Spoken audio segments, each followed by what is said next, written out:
this is it right here. Very, very simple tool. As you can see, this one is used. It actually needs to be replaced. But this little section here was bitten through by a large dog. So as you could tell, the tool gets the abuse. I don't. So this thing has saved my butt thousands of times. Just to kind of break it down for you as someone that might not be in the animal control industry, it's a simple braided cable with plastic covering on the front. You'll probably see this like for kids toys that they need to do something strong in there like wiring. But it has the plastic coating around there. That way when it goes around an animal's body, the fur doesn't get caught in here.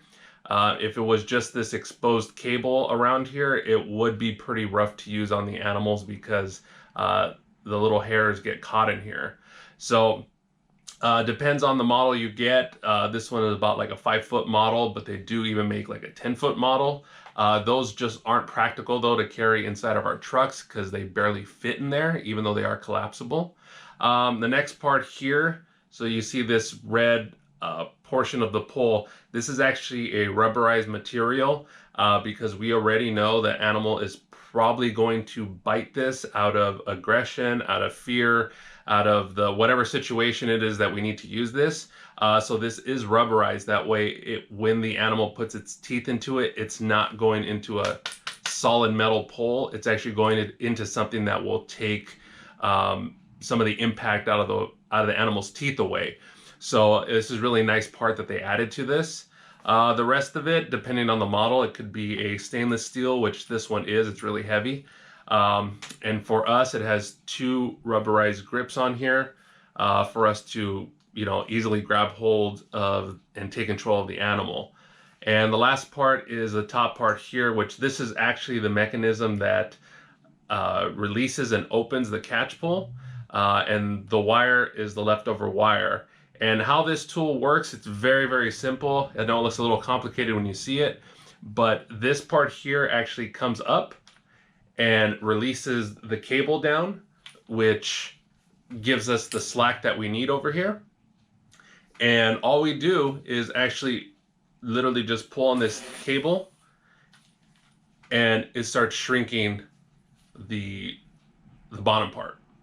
So the simplicity is also what helps us out a lot. Is this is a tool that you have to have timing on, especially when you're trying to grab a large dog that's already been running from you and they're really nervous. The second you can slowly get this over their neck and just yank on this end to seal it and knock them on and keep the dog on there, it helps out a lot. Now, is this tool dangerous to the animals? Yeah, it is, honestly, if it's not used by someone that knows what they're doing. You could, choke an animal out with this.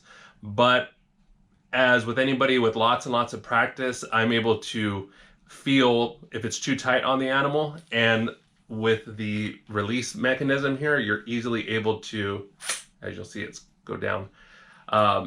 You're easily able to kind of control the amount of tension on there by just slowly pulling this out and letting the animal kind of pull back on this cable and making a little bit more space.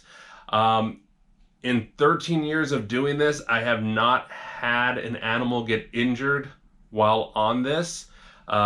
It's actually beneficial to both parties involved, us trying to get the animal and the animal being safe. Now, I know it might sound odd, like, oh, well, how is this safer for the animal?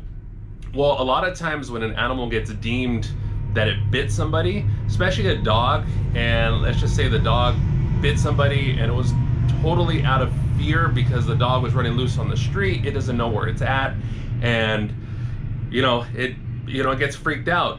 Here comes along this officer, we're trying to capture it, it's probably been running around for a bit, and then finally we get the dog on the pole. Again, it's acting like an animal, it's getting freaked out because of the current situation, and it bites the pole. If that was us trying to be, I don't know, I guess we'll just say it PR wise, to go use a leash and make it easier, sometimes that doesn't work. And for that current situation, which we as officers have to stop it, this comes into play a lot. I've had it lots of times where the dog was extremely aggressive. The second you get it on the catch pole, put it into the truck, and we get it to the shelter, the dog is a lot of times actually wagging their tail, and it's just because of the situation's over with for that animal, and now the animal's safe. Had I put myself in danger and try to just put a leash on the dog because I didn't want to use this on there, then what happens is if that dog the dog is gonna act like a dog's gonna act. It's gonna bite because it's fearful, or it's just honestly aggressive.